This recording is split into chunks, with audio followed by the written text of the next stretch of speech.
இந்த பூச்சாண்டி வேலையெல்லாம் காட்டுறதை விட்டுட்டு தில்லா கெத்தா நேர்மையா எலெக்ஷனை சந்திக்க வாங்க சார். பார்த்துடலாம் சார். கொள்கையை பேருக்கு மட்டும் வச்சுக்கிட்டு குடும்பத்தை வச்சு தமிழ்நாட்டை கொள்ளையடிக்கிற நீங்களா, இல்ல தமிழ்நாட்டில் இருக்கிற ஒவ்வொரு வீட்டுக்குள்ளேயும் ஒருத்தனா இருக்கிற நானா, இந்த விஜயா?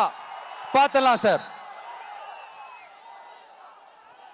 இனிமேலும் இந்த தடைகள்லாம் போட்டீங்கன்னா நான் நேரடியா மக்கள்கிட்டயே பர்மிஷன் கேட்டுருவேன். மக்களே நீங்க சொல்லுங்க, நான் உங்களை பார்க்க வரக்கூடாதா?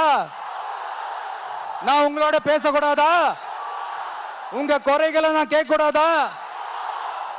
உங்களுக்காக நான் குரல் கொடுக்க கூடாதா?